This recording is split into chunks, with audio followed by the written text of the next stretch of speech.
সবাই যদি একই ভাবনায় ভাবিত হতে পারত যে আমরা ইন্ডাস্ট্রিকে আরো সুন্দর করব, যারা ভারতবর্ষের বুকে অন্যান্য রাজ্যে যেমন ইন্ডাস্ট্রিটা দমদমে চলছে, আমরা তাকে টপকে যাব, এই একই ভাবনা নিয়ে হোক না 10টা সংগঠন, কিন্তু সবাই একসঙ্গে ভাবছে যে আমাদের ইন্ডাস্ট্রি কি করে উন্নতি হবে। তাহলে এটি সবাই মিলে 10টা সংগঠন যদি একই ভাবনায় ভাবিত হয়, তাহলে তার উন্নতি আটকায় কে? সেটা না হলে ভুগতে হবে, আর কি করা যাবে। চক্রবর্তী, তারও এরকম একটা মৃত্যু হয়েছিল, নৌকোতে জলের মধ্যে পড়ে গিয়েছে।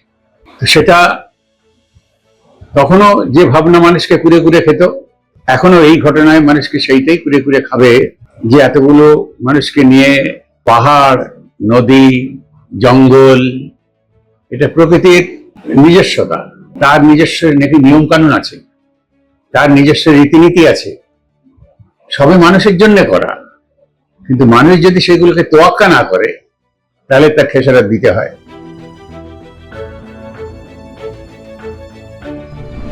রাহুল আমার বাড়িতে এসেছিল, ও তখন কোথাও একটা সাংবাদিকতা করতে, হয়তো সে আমার বাড়িতে প্রায় 2.5 ঘন্টা 3 ঘন্টা ছিল, নানান ছবি তুলেছিল, ওনাকে পত্রিকার তরফ থেকে এসেছিল।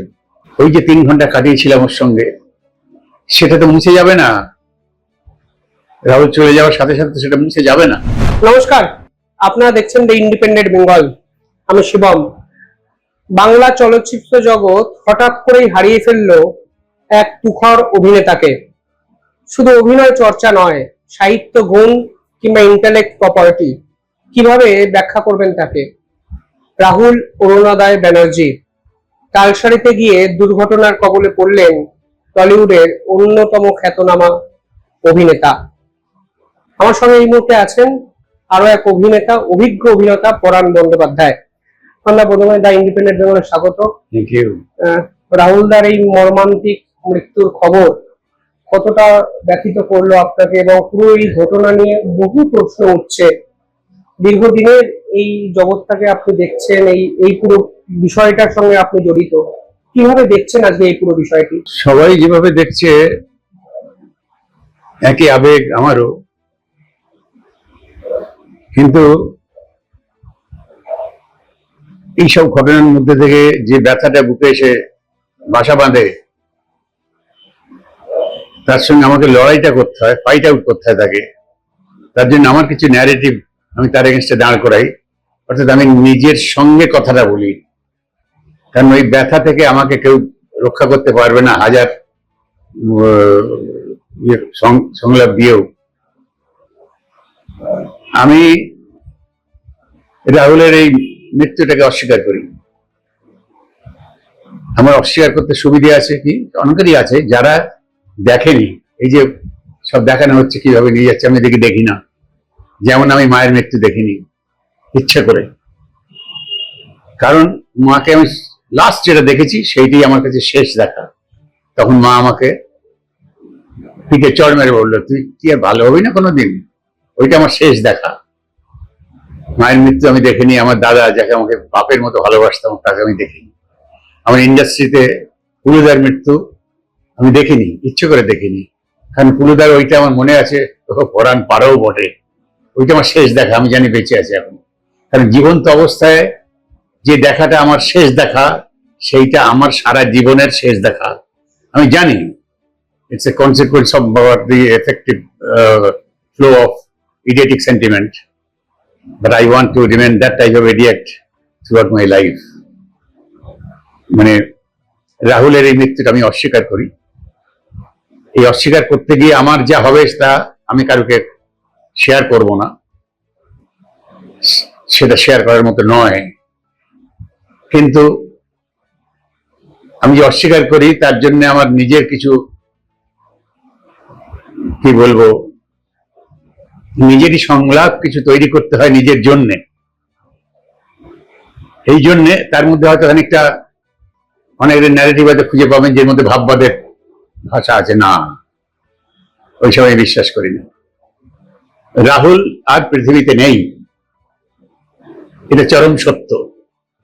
কিন্তু আমি সত্যটাকে অস্বীকার করি এই জন্যে যে আমি জানি রাহুল এখনো আছে। কারণ আমি তো রাহুল এর ভাবনাটা তো আমার মন থেকে মুছতে পারছি না, সে ভাবনা কেউ মুছে নিতে পারবে না। রাহুল আমার বাড়িতে এসেছিল, ও তখন কোথাও একটা সাংবাদিকতা করতে হয়তো, সে আমার বাড়িতে প্রায় 2.5 ঘন্টা 3 ঘন্টা ছিল, নানান ছবি তুলেছিল, ওনাকে পত্রিকার তরফ থেকে এসেছিল। ওই যে 3 ঘন্টা কাটিয়েছিলাম ওর সঙ্গে, সেটা তো মুছে যাবে না। রাহুল চলে যাওয়ার সাথে সাথে তো সেটা মুছে যাবে না। মানে এই মৃত্যুর সঙ্গে অনেকগুলো প্রশ্ন উঠছে যে তালসারিতে যেখানে এই দুর্ঘটনাটা ঘটেছে সেখানে প্রিকশনারি কিছু পদক্ষেপ নেওয়া হয়েছিল কিনা, এই ধরনের অসংখ্য প্রশ্ন উঠছে। আজকের দিনে দাঁড়িয়ে হ্যাঁ। কতটা সেফ আর্টিস্টদের? সেটা তো আমার এই আবেগটাকে আমি আগে সামলে নিয়ে, ওটা তো মানে সকলের কথা, তো আমার একার কথা নয়। এই আবেগটাকে সামলে নিয়ে আমি বলতে চাই যে আমার মনে পড়ে গেল কেয়ার মৃত্যুটা, থিয়েটারের কেয়া চক্রবর্তী, Right. তারও এরকম একটা মৃত্যু হয়েছিল, নৌকোতে জলের মধ্যে পড়ে গিয়েছে। সেটা তখনও যে ভাবনা মানুষকে কুড়ে কুড়ে খেত, এখনো এই ঘটনায় মানুষকে সেইটাই কুড়ে কুড়ে খাবে, যে এতগুলো মানুষকে নিয়ে পাহাড়, নদী, জঙ্গল, এটা প্রকৃতির নিজস্বতা, তার নিজস্ব নাকি নিয়ম কানুন আছে, তার নিজস্ব রীতিনীতি আছে, সবই মানুষের জন্য করা। কিন্তু মানুষ যদি সেগুলোকে তোয়াক্কা না করে, তাহলে তার খেসারত দিতে হয়। সেটা যে সবসময় খুব সুন্দর হবে, ভালো বলবে মানুষ, সার্টিফিকেট দেবে, নাও হতে পারে।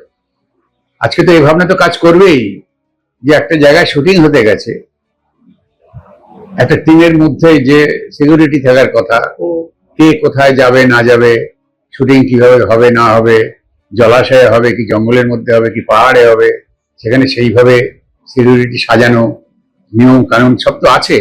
নইলে যারা জাস্ট কখন কি দুর্ঘটনা ঘটে যাবে, এটাতে যে কোনো মুহূর্তে যাওয়ার কথা, সবাই ভাববে এটা, কিন্তু সেটা না থাকার দরুন।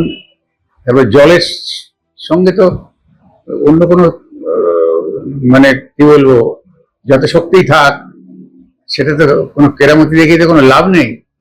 টিমের মধ্যে এই সবগুলো থাকা তো খুব সমীচীন এবং জাস্টিফাইড এবং মাস্ট। তো সেখানে সেইটা না থাকার দরুন যদি একটা জীবন চলে যায়, কিছু ক্ষয়ক্ষতি হয়, তো সেটা কে কম্পেনসেট করবে?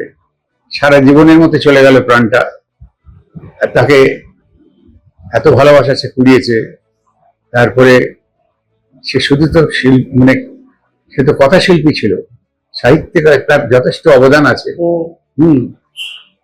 তো সবাই ভালোবাসতো তাকে, সেও সবাই প্রিয় হয়ে উঠেছিল। হঠাৎ করে একটা জীবন, বুঝলাম যে ভুগে ভুগে কিছু হচ্ছে সেটা আলাদা, কিন্তু একই শুটিং করতে গিয়ে তার নিজস্ব দুর্বলতার জন্য এই ফল, এটা তো মানুষ বলবে, এটা কেন হবে? তারপরে আপনি টিম শব্দটা প্রয়োগ করলেন। টিমের পক্ষ থেকে যে ভার্সন গুলো প্রাথমিকভাবে উঠে এলো পরমদা, সেটা আরো হতাশাজনক, কারণ এক একজন এক এক রকম কথা বলতে শুরু করলেন। একটা টিমের মধ্যে একজন দুর্ঘটনার কবলে পড়ে হারিয়ে গেলেন, অথচ এই পুরো ঘটনাটাকে কেন্দ্র করে 4-5 রকমের গল্প বা ন্যারেটিভ আমাদের সামনে উঠে এলো।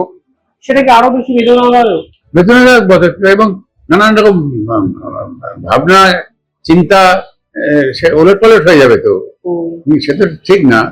এখন কিভাবে সেই সত্য উদ্ঘাটিত হবে, কি হয়েছিল তা হয়েছিল, পরবর্তীকালে হয়তো জানা যাবে, কি জানা যাবে না। যাই হোক, একটা কিছু এখন তো মানুষ স্তম্ভিত হয়ে গেছে না, যে একটা এত বড় একটা টিম, তার মধ্যে এই ব্যবস্থাটা কেন নেই, যেখানে জীবন সংশয় রয়েছে।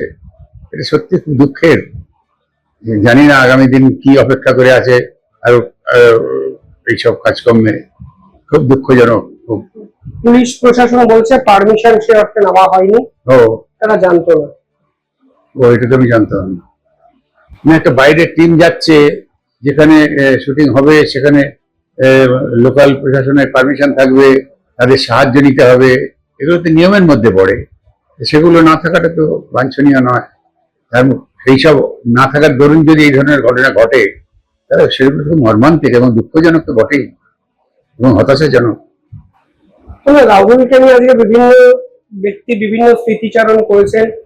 রাহুলের একটা পরিচয় ছিল যে সে মেরুদণ্ড সোজা রেখেছিল শেষ মুহূর্ত অব্দি এবং সোজা কথাকে সোজাভাবে বলতো। সমাজের এই অবস্থায় বিভিন্ন ঘটনা নিয়ে আমরা বিভিন্ন কথা তো বলি, সেই মুহূর্তে দাঁড়িয়ে এই ধরনের একটা মানুষের অকাল প্রয়াণ, সেটা সামাজিক ক্ষতি বলে কি আপনার মনে হয়? মানুষ এই সমাজে থাকলে তার, সে যেমন মানুষের একটা মানুষ, সে সমাজে এতটুকু হলেও তো কাজে লাগে। তো সে কাজে যেহেতু কারো কাজে লাগে না, সুতরাং সমাজে তার থাকার দরকার নেই। এই নিয়মে তো সমাজ চলে না। যার যে মানুষ বেঁচে আছে তার তো অধিকার আছে বেঁচে থাকার। হ্যাঁ, কেউ কেউ বলে সমাজে কোনো কাজে লাগে না, কে বললো কাজে লাগে না? ওটা ওইসব বাজে নেগেটিভ ঠিক না। এটা এটা মানুষ অকারণে কেন মরবে, বেনিয়মে কেন মরবে? মানে প্রশ্নের সামনে আসবে কেন সেই মৃত্যুর কারণ? এটা তো ঠিক না। এগুলো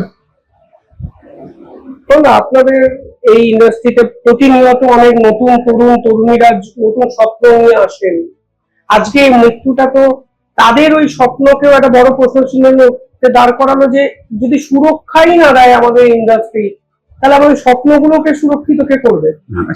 সে তো একটা যে কোনো ঘটনা ঘটে গেলে তার থেকে তো মানুষ চিন্তা করতে শুরু করবে, নতুন করে ভাবতে শুরু করবে। এটা হবে, নিশ্চয়ই হবে।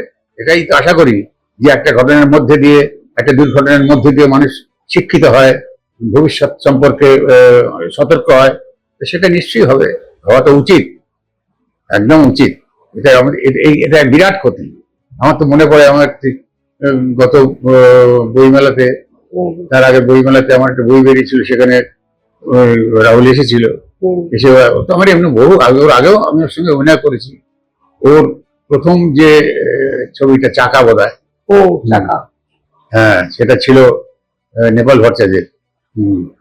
হ্যাঁ, তাতে আমি পাঠ করেছিলাম। বহুদিন ধরে। আশ্চর্য বড় কথা হচ্ছে যে এত অল্প বয়স, এত সুন্দর দেখতে মুখটা, হ্যাঁ, একটা সন্তান সুলভ একটা ইমোশন তৈরি হয়। সেটা সকালে উঠেই তার মৃত্যু সংবাদটা পাচ্ছি। এটা মানে এটা সহ্য করা কঠিন, সহ্য করা কঠিন। আজকের দিনে দাঁড়িয়ে আপনি অভিজ্ঞ অভিনেতা হিসাবে কি চাইবেন যে কিভাবে মৃত্যুটা হলো এবং এর পিছনে আসল কারণটা কি, অন্তত সেটা যেন একটু সামনে আসে, অন্তত আমরা বুঝতে পারবো যে এক্স্যাক্টলি কি হয়েছিল সেদিন? সেটা তো উচিত। সবাই যারা আছে, কাছে যারা আছে, ইন্ডাস্ট্রিতে যারা যারা আছেন, তারা তদন্ত করে ভাবুক। তাদের তো কাজ, যে কেন হলো, কি করে হলো, কি হতে পারতো, আর যাতে না হয়।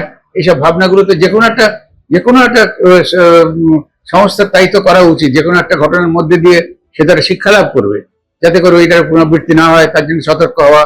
এগুলো তো সংগঠনের কাজ বা ইন্ডাস্ট্রির কাজ। এটা নিশ্চয়ই হবে, এটা সবাই আশা করবে সেটা।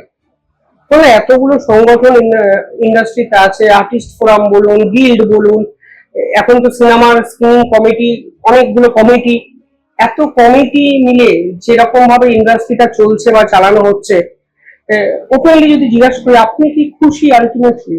না, খুশি মানে সবাই এক ভাবনায় যদি ভাবিত না হতে পারে, সবাই যদি একই ভাবনায় ভাবিত হতে পারত যে আমরা ইন্ডাস্ট্রিকে আরো সুন্দর করব, যারা ভারতবর্ষের বুকে অন্যান্য রাজ্যে যেমন ইন্ডাস্ট্রিটা দমদমিয়ে চলছে, আমরা তাকে টপকে যাব, এই একই ভাবনা নিয়ে হোক না 10টা সংগঠন, কিন্তু সবাই একসঙ্গে ভাবছে যে আমাদের ইন্ডাস্ট্রি কি করে উন্নতি হবে।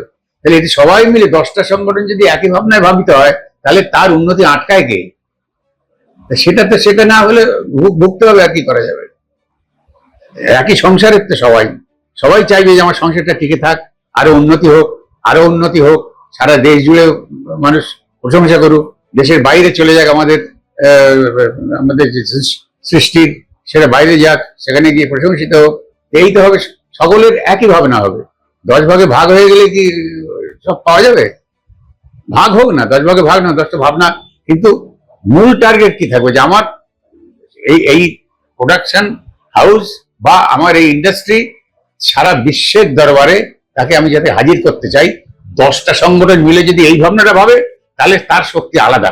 তার শক্তি আলাদা। ধন্যবাদ। শেষ একটা প্রশ্ন, প্রযোজক যারা আছেন, প্রযোজনা সংস্থার গাফিলতির একটা কথাবার্তা বিভিন্ন জায়গায় বলা হচ্ছে যে প্রযোজনা সংস্থা পারমিশন নেয়নি, আদতে কি হয়েছিল কেউ জানে না, এখন পুরোটাই ধোঁয়াশা। যারা প্রযোজনা করছেন তাদের কতটা দায়িত্ব পালন করা উচিত ভবিষ্যতে যেন এই ঘটনা এড়ানো যায়, সেক্ষেত্রে বলে মনে হয়? কতটা কি, তাদের সম্পূর্ণ দায়িত্ব তো তাদের, সম্পূর্ণ দায়িত্ব তাদের। তারা এতগুলো ছেলে লোকজনকে নিয়ে, আর্টিস্ট নিয়ে, টেকনিশিয়ান নিয়ে, নানান রকম যারা খাবার সাপ্লাই দেয় ইত্যাদি ইত্যাদি, টোটাল টিমটা নিয়ে যাচ্ছে, সব দায়িত্ব তো তাদেরই দেখতে হবে। তারা উদাসীন হলে তো এরকম দুর্ঘটনা ঘটবেই। তারা কি দায় এড়াতে পারে? না, দায় কেন এড়িয়ে যাবে? দায় তা বললে কি করে হবে? দায় এড়ানো তো প্রশ্নই আসে না। একথা কেউ বলবে না আমি দায় এড়িয়ে যাবো, একথা কেউ বলবেও না, কিন্তু দায়টা নিতে হবে। তাহলে এইসব মানে দুর্ঘটনার হাত থেকে বা এই মর্মান্তিক ঘটনার হাত থেকে টোটাল ব্যাপারটা রক্ষা পাবে। অসংখ্য ধন্যবাদ। পরন্দা পরিষ্কার বললেন তিনি রাহুল অরুণোদয় বন্দ্যোপাধ্যায়ের মৃত্যুকে স্বীকারই করেন না, অস্বীকার করছেন। পাশাপাশি দায়, আমি জানি, সরি টু ইন্টারাপ্ট, আমি জানি রাহুল একদিন আমার কাছে এসে বলবে পরন্দা কেমন আছো, আমি জানি। আবেগত্যায়িত পরাণ বন্দ্যোপাধ্যায়, তিনি আশা করছেন রাহুল এসে বলবে কেমন আছো পরান্দা। দায় প্রযোজনা সংস্থাকে নিতে হবে, এবং সব থেকে বড় প্রশ্ন কিভাবে এই মৃত্যু হলো, আসল কারণটা কি, গাফিলতি কার, এই প্রশ্নগুলোর উত্তর সাধারণ মানুষ জানুক, সেটাও চাইছেন পরাণ বন্দ্যোপাধ্যায়। এবং আমার দৃঢ় বিশ্বাস পুলিশ এই তদন্ত করে আসল কারণ সমাজের বুকে এস্টাবলিশ করতে পারবেন। দেখতে থাকুন দ্য ইন্ডিপেন্ডেন্ট বেঙ্গল। অসংখ্য ধন্যবাদ পরান্দা, ধন্যবাদ আপনাদেরও, ধন্যবাদ।